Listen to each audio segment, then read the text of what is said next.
What is up, everybody? Welcome to Geeks Around. I'm, of course, your executive producer, DeAno Jackson. We are here to discuss probably the best episode of Agent Carter yet. Really excited to talk about this one. A lot of fun stuff happened. First, let's go ahead and get introductions out of the way. Joining me, of course, as always, our producer and lead host, Matt Moore. What's going on, man? What you think of this episode? I thought it was the best episode we've seen so far, though that wasn't a long stretch. It was the first one in which we got some real action, and therefore, it's the best one we've seen. Yeah, definitely got to agree. Charles, what did you think of it? Oh, Charles, I liked it. I liked it a lot.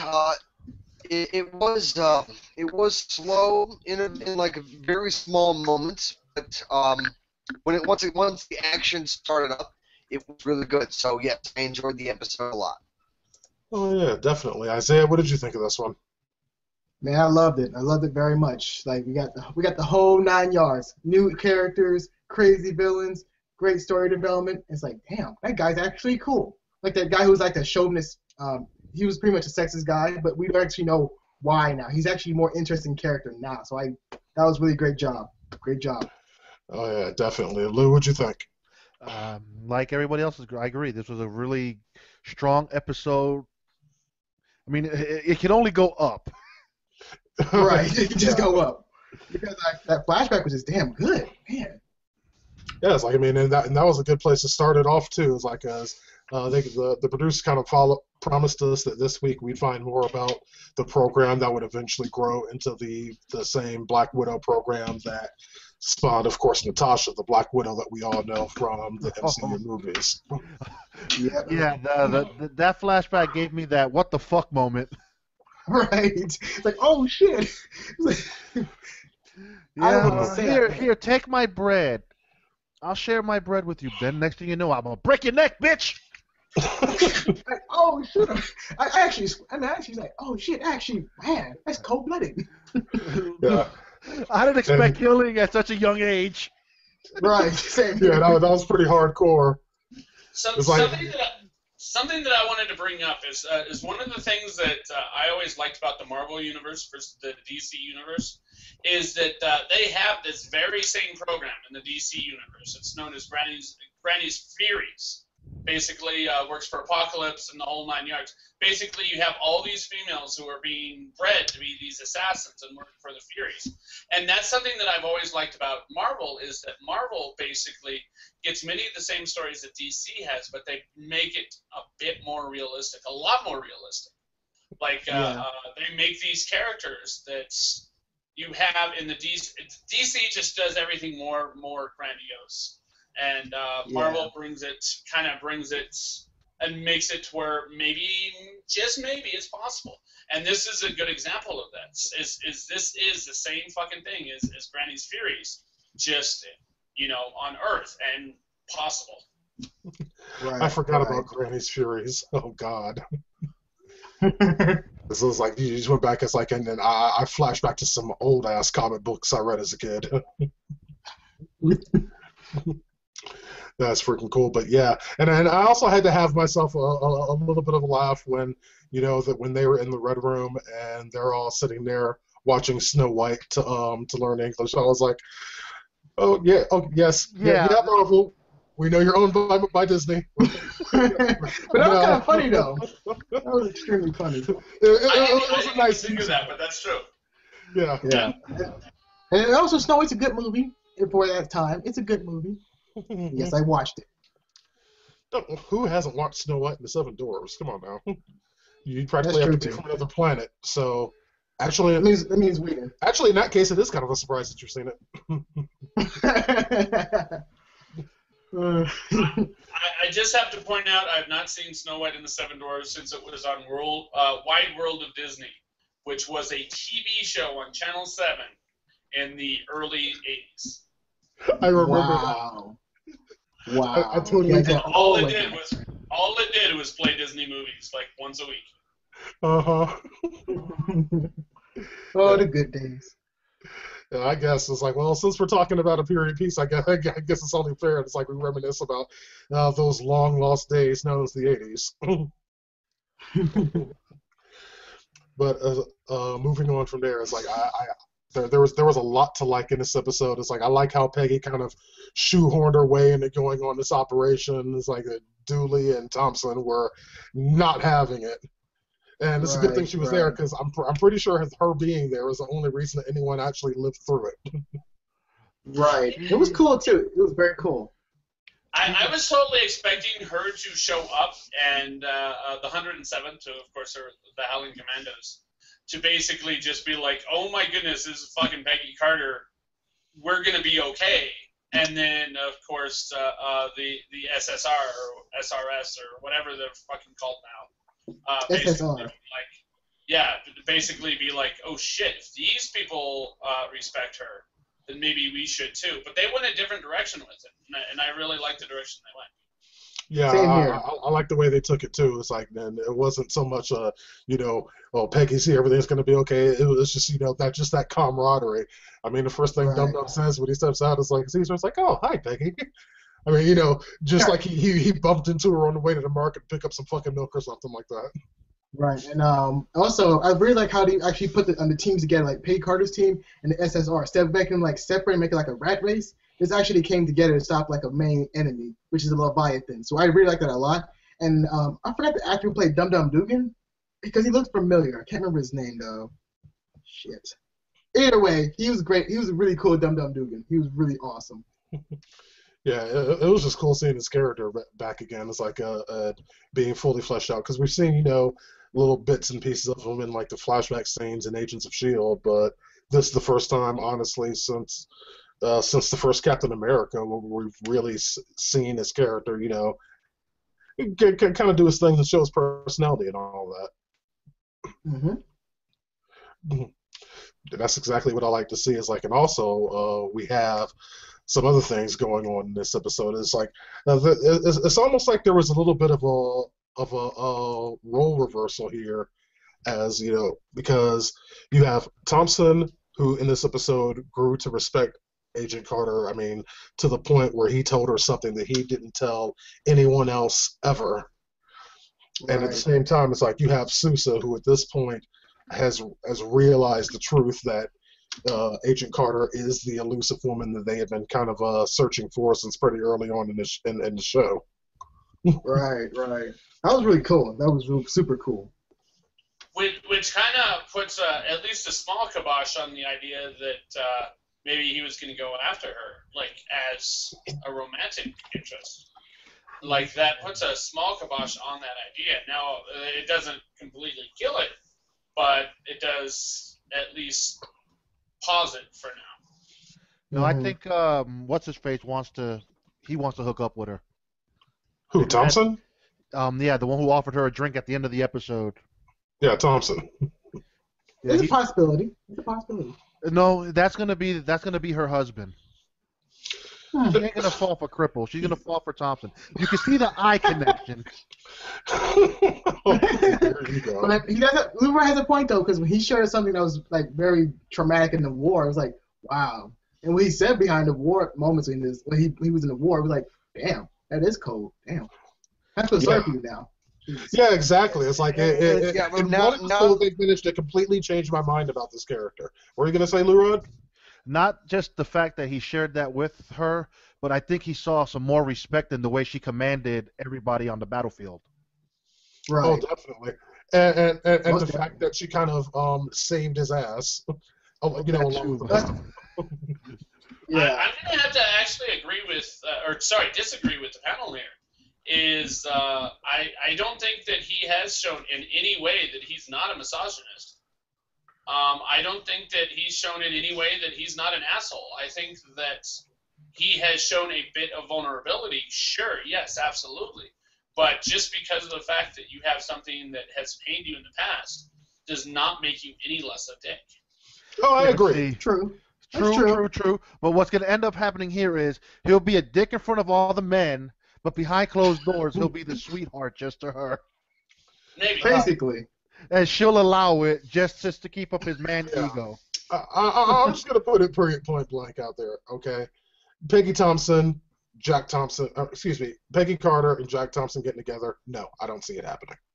Pretty point blank, that's not happening. It's like, I see where you're coming from on this one, Lou Rod, but Yeah, I completely agree with Matt says. It's like, yes, he's had this traumatic event he's gone through. Yes, he kind of exposed that and showed a little bit of vulnerability to Peggy, but he's a dick. That's just that's who he is. He's a dick. He's still gonna be one, but again, it gives more why he's a dick though, a little small way. But it's still, I like this character now because it was like, okay, now I know you're still a dick, but I still like your character a lot. I don't. Is we're assuming that he's a dick because of this event fucked him up. This event that fucked him up, that you're assuming that he wasn't a dick before that event. He most likely was a dick before that event, and continued to be a dick after. Mm-hmm. Only difference, the only thing that really changed that he was a dick that kind of had this persona that he had to keep up of being the hero or what have you. Yeah. Even though no one understood the truth of what actually happened. Right. And you know what? When he was telling that story, I kind of I was thinking very meta when he was telling that story. And basically, when he told that story originally, it made the Japanese out to be these bad guys who snuck up on these Americans and so on and so forth. I knew something was kind of fishy because it didn't seem to me that Disney / Marvel / whatever would post any particular race of people as being the bad guys. Like a subsection of the race, say the Nazis, say the Hydra, say whatever, that's different. But they straight out, he just called them Japanese. So I knew there was something wrong with this story. And I was being very at the time. It just didn't seem very Marvel. It didn't seem very Disney. But that's a good thing, though. It was kind of like it separated a little bit from Marvel and Disney itself to actually give that type of character detail of that of Thompson. So I liked it. Yeah, yeah, it was good. It's just a little bit of background, I'd say. But for the most part, it's like this episode was all about kind of, I think, switching expectations in a lot of ways. Because also it's like, while everyone else was in this mission with Russia, you had Agent Dooley who now started to kind of see behind this whole Howard Stark is the bad guy things and starting to realize, okay, maybe he's not. Goes and talks to a friend of his, and gotta say it was pretty cool seeing John Glover. I mean, even in a quick cameo appearance, but. I did get a kick out of seeing him about Mr. Luther. I have a hard time seeing him and not thinking Lionel Luther. Yeah, well, as far as I'm concerned, he is Lionel Luther. He just kind of pretends to be John Glover. Whenever I see him, he's Lionel. Yeah, exactly. Yeah. And viewers, yes, there go all of your hopes and dreams. We did not get through even so much as 15 minutes of a conversation, a discussion here without bringing up Smallville. But hey, at this time it's their fault because they had a star from Smallville on the show, okay? So this was not our fucking fault. They're the ones that put John Glover in it, not us. Can't help it. Of course, we're going to talk a little bit of Smallville if they have fucking John Glover in it, okay? So y'all just want to get over that. But we'll actually learn more about the enemy itself, like the Leviathan, which was really cool. And not just that, like, it was also helping the Americans. So, again, it gave me a thought, like, oh, okay, so technically they were working for Americans and pretty much Hydra at the same time. So this would happen in the comics, but this is going to be different, though. It's going to be its own type of universe. And it was very cool to learn more about the Leviathans. And it gives us more things like, did the Leviathans, did they have that program for Black Widow? Will we ever see them again? Do we have to keep calling them Leviathan? Can we just call them Hydra? We know they're Hydra. No. I know they're Hydra. You know they're Hydra. Fucking Isaiah and Charles the other week, they're like, no, they're not Hydra. I think Lou might have been not Hydra. That train too. Actually, I think Hydra is different. They're part of Hydra. They're part of Hydra. No, not technically. Yes, they are. Yes, very technically. These guys are Hydra. No, if it was Hydra, they'll say it. No. You're keeping No, they wouldn't. Oh. Where's their logo then? Where's their logo? All Hydra people have that logo. Oh, that's right. They had no logo. When you're a secret organization, you have no logo. You keep it a secret. Exactly. When you want to be exposed, like in Agents of S.H.I.E.L.D., they're going to go out and wear the fucking logo. No, but here's At the the thing. very It's revealed yet. But here's the thing about Leviathan. At the very least, they are a subdivision of Hydra. at the very They're least. not part of Hydra. I'm saying that now. Yes, they're they not part of Hydra. They helped them, but they're not part of them. So everyone. So pretty much everyone is certain that these guys are Hydra except Isaiah. Yeah. Isaiah, the guy that likes calling everything predictable, can't see this, and it's like the most obvious thing ever. Wow. It's Okay. not Hydra. We already knew this beforehand because the guy They're said they're both not part of fucking Hydra. underwater creatures. They're both fucking underwater gods, Did you basically. not- And from you're the like, first no, they have episode- nothing to do with each No, other. from the They just have- first episode, Agent Carter, the exactly guy like from the milk each other truck in said every they're not way. Hydra. They're a different organization, different They are freelancers. exactly like each other in every single way, but they have nothing to do with each other. Okay, Isaiah, I'm gonna put it to you like this: Leviathan This is is the hilarious. sister cousin of Hydra. I wish that was true, but it's not. I'm sorry. It's not. Okay, so Even in your logic, you still don't find it to be true. Exactly. I'm can sorry. I just bring up a point that I think is actually very good, is that the worst of the Iron Man movie, which of course is the second one. The third one was Right. not great, but the second one was horrible. True. Agents of S.H.I.E.L.D. is actually retroactively making the second Iron Man movie better. Because they're Okay, wait, introducing explain. Ivan Vanko's father. The reason Ivan Vanko was trying to do revenge was trying to do this revenge on Tony Stark was because of his dad and his dad's work with Tony's father. Agents of S.H.I.E.L.D. is literally retroactively making Iron Man 2 better. I think that's awesome. That's actually a good point. I didn't think of that. It's like I honestly didn't put together who that guy was. Yeah, that is Whiplash's father.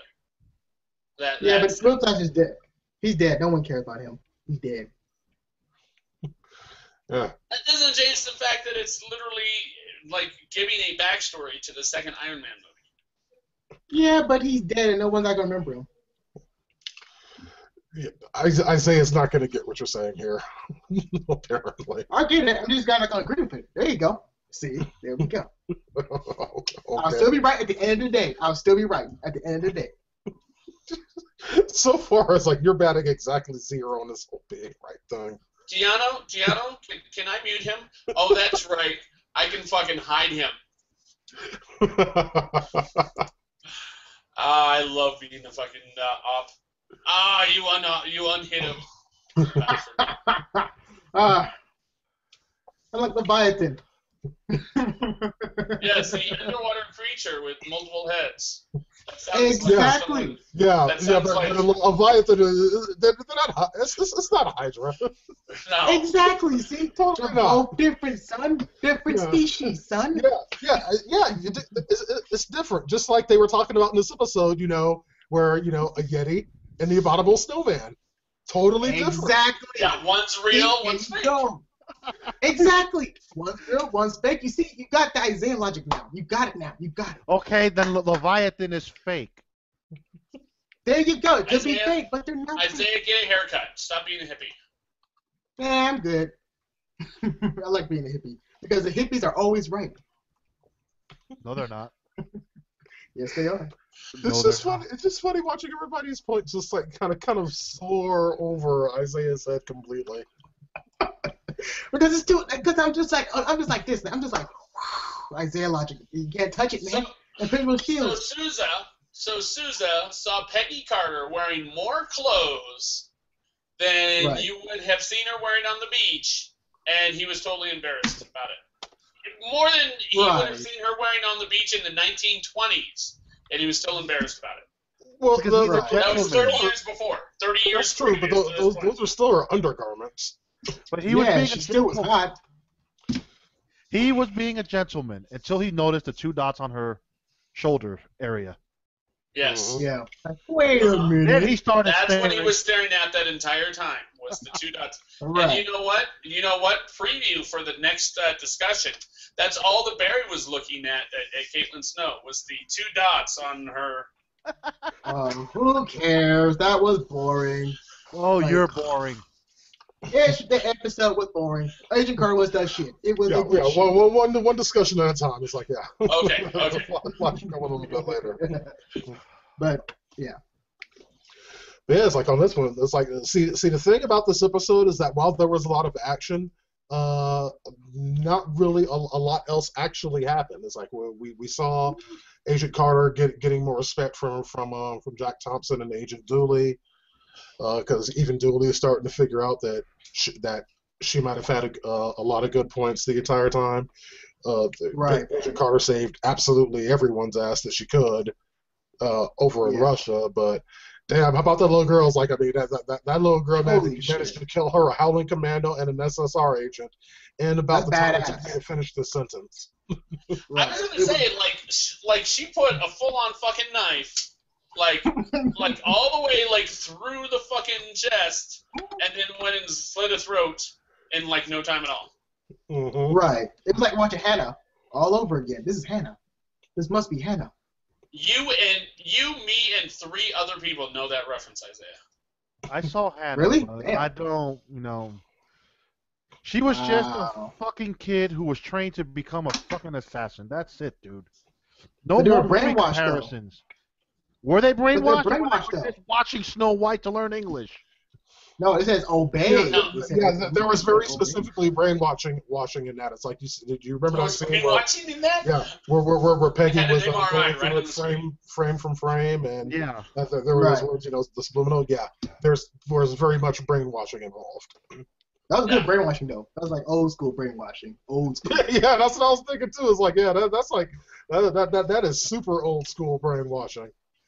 Just putting words barely visible on a single frame in something. Yeah, that's very, very old school subliminal. But it works though. Here's my question: is Peggy Carter eventually is going to, show up to her apartment building and realize she doesn't have her fucking keys? Yeah, but exactly, right. And that's the thing I really, really don't get. It's like because Dottie did a good job of not messing up everything, and even going as far as to put the string back on the lock. And all that's all well and good, but the fact is that she does not have her keys. It's not. Right. I mean, what's her grand plan? To come back to the diner and drop it somewhere? Here's what's going to happen. Next week, they're going to meet up at the entrance of the building. She's going to distract Peggy, slide the keys back into the bag like they were never gone. I can see that. That's I can definitely see that. Because she's actually very skilled spy, and she tried to mimic her voice just like she mimicked her voice like Agent Carter. It was like, did we see some? I don't agree. I think the second Peggy fucking Carter realizes her keys are gone, her fucking radar is gonna be up, and she's gonna be fucking paying attention to everyone in her life. The second she knows up, I don't know. All I saw with Dottie and Peggy's apartment was a psychopath. Yeah, well, she was a psychopath. That's what she just did everything so psychotic. Yeah. Smelling sweet dream, admiring her clothes, like, yeah. Steve Rogers, like, geez, baby, get your own life. But again, she kind of had her childhood ripped from her, the whole training to be an assassin thing. So I'm sure if she had a choice, she would have gotten her own life. That's kind of not the way things worked out there, is it? Dude, I mean, what that is true, but you never know. Even as an adult, she handcuffs herself to bed. They kind of showed it, so. I know we showed it, but we don't know. We literally saw it. Wait. So Izzy goes, you never know, and then you go, wait, but we will know, and he's all like, yeah, I know we'll know, but we won't know. That's basically what the conversation that just happened. Was he agreeing with you and then disagreeing with you in the same breath? Yeah. Yes. Isaiah knows, but he doesn't know. That is the story of Isaiah's life right there. Not Isaiah's story, but Isaiah logic. You gotta say it correctly. Isaiah logic. It's in the dictionary. I'm not saying that. No, it's not. Yes, it is. Isaiah, I'm going to send you a white powder that I bought off the darknet. I want, when it arrives in the envelope, I want you to breathe it in as much as possible, okay? Can you do that for me? Just put your whole face in it, actually. Yeah, just... That's too much work. That's too much work. That's true. It's too much work. Just take the entire thing and just pour it over your head. Yeah. Nah. That's the easy way. I just pretty much leave it Oh, I think we should leave it open. Leave it somewhere else. I don't know. It's too much work. No, Isaiah, you have to understand this white powder. It's got magical powers. Not only will it make you a white man, but it will also make you a rich white man. You need to breathe it in. You need to inhale it. Which white man powers and Isaiah logic? I still take Isaiah logic. That's still more powerful.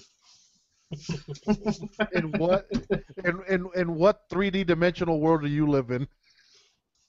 Well, besides Isaiah logic, Isaiah's zone. Oh. Okay, moving right along. Except you no longer call it the Isaiah zone. You call it the People's Zone or something stupid like that. Hey, I call it the zone. Thank you very much. Oh, everyone the likes zone. it. I'm so sorry. I'm so sorry. Yeah. My YouTube channel is called Isaiah Zone. That's a big difference, though. Okay, so let's see where we're at. Is like by the time this episode wraps up, it's like we've got Agent Dooley and Agent Thompson's both their opinions of Agent Carter have changed. They've seen that she is a very capable field agent. We've got Agent Sousa that knows the truth about Agent Carter, or at least knows a part of the truth that she wasn't telling. So it's like there's a question of what he's going to do about that. That's the $1 million question. We have that Russian psychiatrist is back in the States now, helping them out. I think he's a spy. I think so too. We have Dottie still out there, still doing whatever it is that she's doing. It's like, at this point, it's hard to tell what her agenda is. Her agenda is to tie herself up to the bed. She likes to be exactly. That's kind of sexy. I've been watching a lot of How I Met Your Mother lately, and I've seen a lot of tying yourself up to the bed. Just saying. Hey, that's a really interesting moment there, folks. It is. Plus, 50 Shades of Grey comes out. So I'm just saying.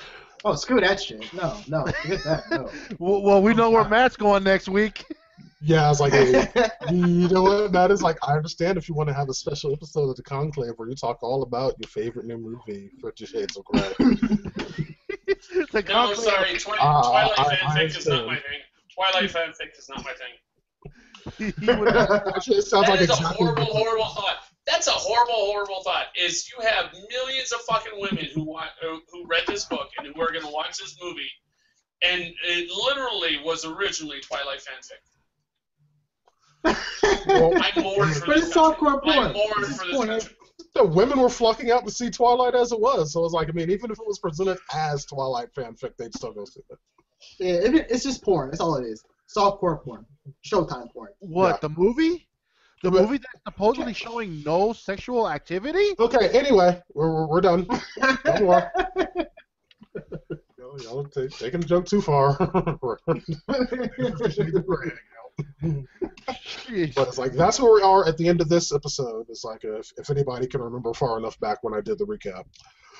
But we have 3 episodes of this miniseries left. It is wild speculation time. What do y'all got for how this plays out? Like I said, I think the Russian is a spy for Hydra. He was embedding himself. I think Peggy's boss is a spy for Hydra. Bitch. Ooh. I think the one who's starting to figure out that Tony Stark had nothing to do with it knew that Tony Stark had nothing to do with it from the beginning. You think he's the inside man? I think he's the inside man. Interesting. What if the general they were talking about, who supposedly died of a heart attack last month, is actually the one orchestrating all this, and he's the one behind the scenes working for Hydra?